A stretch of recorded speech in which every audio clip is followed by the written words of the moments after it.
Hey y'all, Shelly here with another tip for hospice nurses. So there might be a time when you have a patient who is at the end of life, in their last phase of life, not yet transitioning, but 2 weeks out, 4 weeks out from transitioning, where they will just completely withdraw. They'll stop talking, they'll stop interacting, they'll still be eating, you'll still be able to feed them, and they'll chew and swallow and drink water and all of those kind of things, but they just really don't offer any kind of interaction with the environment.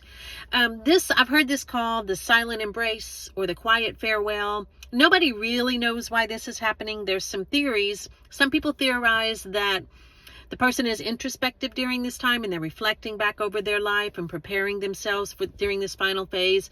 Other people think that maybe it's because they're emotionally and physically just completely spent, that they just don't have anything left. Both of those could definitely be true. I think that it is, when I see it in my patients, it's usually after they've seen everyone that they needed to see. They've said all of their goodbyes in their own mind.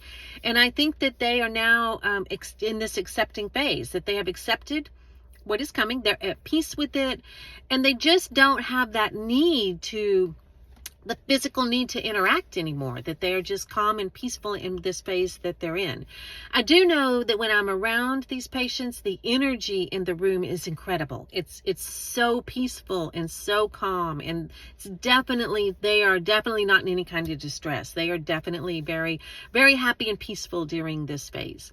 It can be stressful on the family, though, and the loved ones. So I always talk about this when I'm admitting a patient to kind of give a forewarning if it does happen. And if a patient's going through it, I will sit with the family again and talk with them about it. Because the tendency is for the family to want to get really close in the patient's face and talk really loud and shake them and try to get them to respond.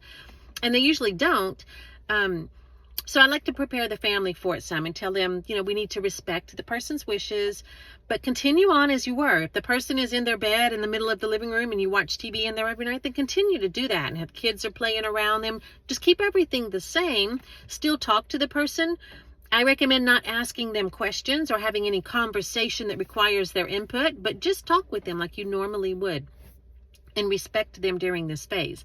And as a hospice nurse, if you have the opportunity to be around one of these patients, I recommend sitting down with them for like 10 minutes and absorbing some of this incredible energy, because it's really, really amazing. It's like soul cleansing for you. And I know that sounds dramatic, but it really is. I think it's a gift that this person is giving to all of the people around them. So partake of that gift.